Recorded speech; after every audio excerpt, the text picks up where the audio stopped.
Hey, what's going on, guys? This is Mias and welcome to my Monarch combo video. Yes, Monarchs, domain Monarchs, by the way, so you don't need an extra deck in order to do pretty much anything that I'm going to showcase you. And before you start, friendly reminder to like and subscribe because it motivates me a lot to keep making videos like these.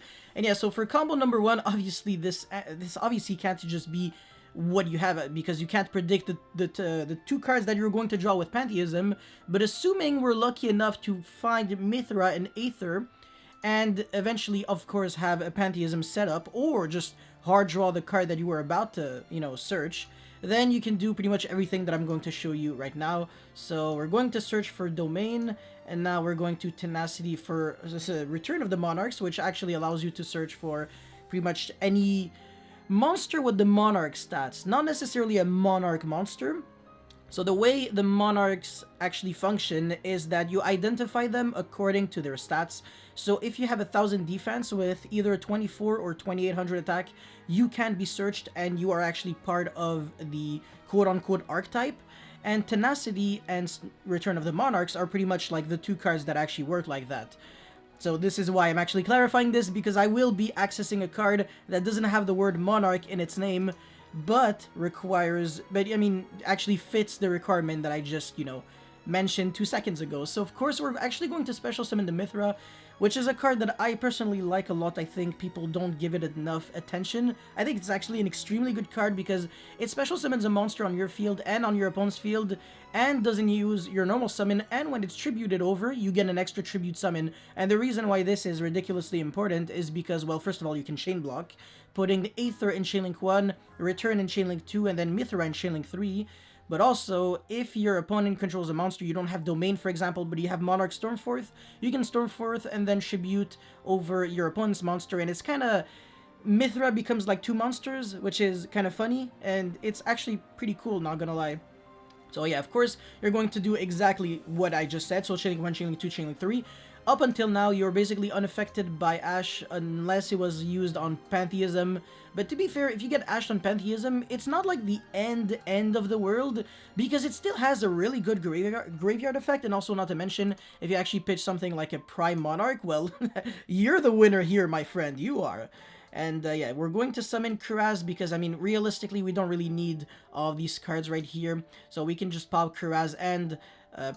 sorry, it was Return of the Monarchs, yes, of course. And now we're going to use the graveyard effect of Prime Monarch in order to banish Tenacity, or basically, I guess, any Monarch spell or trap from your graveyard.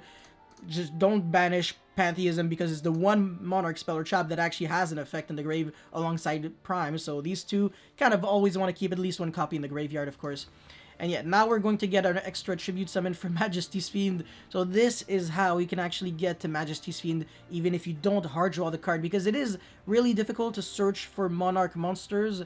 But this is, I guess, the way you do it. So even if it wasn't Aether that you had and it was like an Erebus, basically the same end result. It's just that you don't get the 2 extra draws because you don't get to summon Kuraz and do the play that I just showed.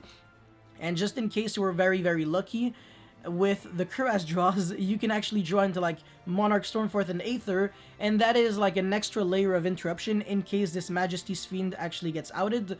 And the reason why this is nasty is because you have basically just 4, technically up to 4 layers of interruptions. Your Majesty's Fiend is really annoying for your opponent.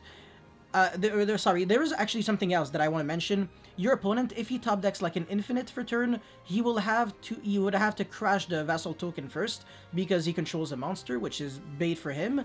And then you are actually, yeah, and then of course you still have Domain Lock, you have Majesty's Fiend. If the out Majesty's Fiend, you can still Stormforth, and then Aether from the hand tribute summon using their monster and yours. Basically, Prime Monarch is going to be your second monster, and then you can summon another Kuraz and pop cards they control or you control to draw into cards. So absolutely nasty. This is why this deck snowballs like there's no tomorrow. It's actually a really annoying deck. I mean, when it was a top tier deck, it was one of the most annoying decks for this specific reason, basically. So yeah, let's jump into combo number 2 now. Okay, so our hand is nothing too special, right? I mean, realistically, I only have 3 cards, and it's just Aether, Idea, and Domain. So what can I really do with all of this? Well, technically, it's actually a pretty good hand, and you're going to see why right now. And this is actually better to open than if I had, let's say, Mithra plus Eidos, because the graveyard effect of Idea will actually come up, shockingly enough. And yeah, like I said, you're going to see why right now. So we're going to tribute summon over the Eidos because now it is a level 6 thanks to Domain.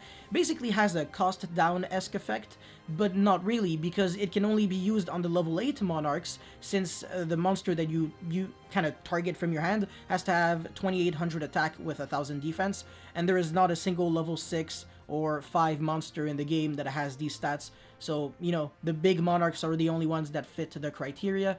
And if you have Aether, once again, I think this is just the best for combo starters because it just special summons a monster. And being able to summon Karaz is just so sick because you draw cards, you start getting your stuff going. It's just fun, man. I love destroying myself, honestly. Words taken out of context. Anyways, now we're going to summon Karaz and try to actually pop our own Karaz and Idea. Now you might be wondering, oh wait, hold on, that's a bad move because now your Idea is dying before you get a card, you know, a Monarch spell or trap banished. And that is actually incorrect because Prime Monarch is actually a quick effect in the graveyard where you can banish whichever spell or trap that you want to recycle back with Idea, special summon it, and now we're going to get back the Pantheism for absolutely free, and we're going to draw 2 cards, so we're basically going to go from a handless hand, really? Okay, no cards in hand to 3 cards in hand, and if we were skillful enough to, of course, have either a Monarch spell or trap in our opening 5, or basically in our 2 other cards in hand, or in our 2 draws, we can use that Pantheism, which is really, really good, because now we can also use the graveyard effect of Pantheism right after that, since we didn't use it yet. And, oh, look at this! Oh, I'm just skillful at Yu-Gi-Oh! What can I say? Now we're actually searching for, you know, Monarch Stormforth, because once again, we were good enough to draw Aether. Of course, this is not part of a combo, I'm just kind of showing you the flow of execution. This is just with 3 cards. This is nothing at all. You haven't seen anything, because if we draw a hand of 5 cards, we would have had 6 in our hand with 3 cards on the field, a Prime Monarch in the grave, an Eidos for next turn, which can banish itself to summon Idea, which summons another Eidos from the deck, and then when the Idea dies, you recycle back Pantheism, and it's kind of looking like a semi-infinite loop that actually doesn't really work infinitely, but you definitely understand what I'm saying. If not, well, shit.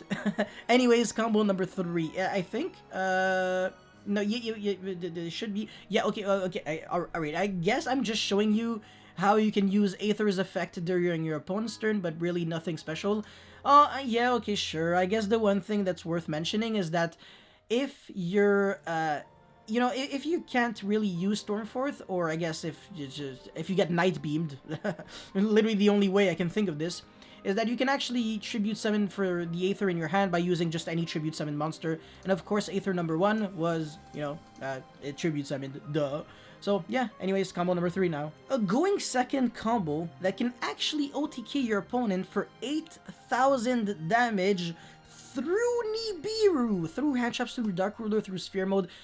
Not really, but trust. Anyways, yeah, if you go second and have a hand that is similar to this, you are Gooch, my friend. And of course, it just feels like every single one of my combos, well, not really everyone, but a bunch of my combos use Mithra, and that's simply because I really do think it's that good, honestly. I really do think Mithra is a fantastic card that people should probably, play a bit more. Not as a 1-of, I think as a 2-of is great. I play Idea and Eidos as 2-ofs, because if you play them at 3, they become bricky and, you know, yeah. Anyways, so of course, yeah, our opponent is passing, and we are about to kill them, so Domain is going to bump Aether, to level 6. You're going to get your special summon. By the way, even if this was an Erebus, I believe the combo still would have worked. It just would have been a different line of play.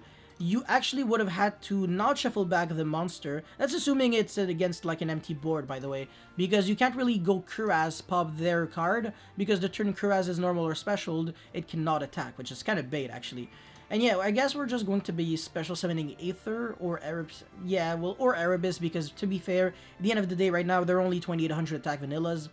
And we're going to banish the Pantheism in the grave to search for Monarch Stormforth, because if we reveal 3 copies, our opponent is absolutely 100% forced to give us the Monarch Stormforth. And if you actually remember, what happened at the very beginning of the combo is that we didn't use our technical first tribute summon? Well, we did, but then we gained another tribute summon thanks to Mithra, so this is what we can do right now. We can Stormforth, tribute summon for Majesty's Fiend. Majesty's Fiend would be summon number 5, because we basically went Mithra summon number 1, token summon number 2, because yes, it is actually counted for 2 summons for Nibiru. Basically, if you pendulum summon 5 monsters, it's still 5 monsters that you summoned. It's not like, okay, it's still only 1 summon. It doesn't work like Winda, right? Even though they are simultaneous, just Nibiru works like that, I guess. And yeah, Majesty's Fiend is going to be summon number 5, and your opponent is just gonna lose, you know, Battle Fader, Swift Scarecrow, Numeron Wall, come at me, bro. You think I'm scared? Of course not. 8k damage to the face, and also, even if he survives, what is he doing against Majesty's Fiend and Domain? Nothing.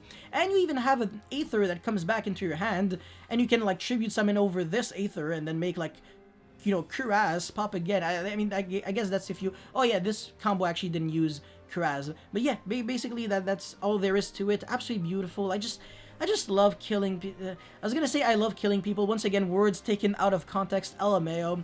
I love OTKing people, and now I'm not getting demonetized on YouTube, which is good. Anyways, thank you for watching this video. Deck profile and test hand video coming very, very soon.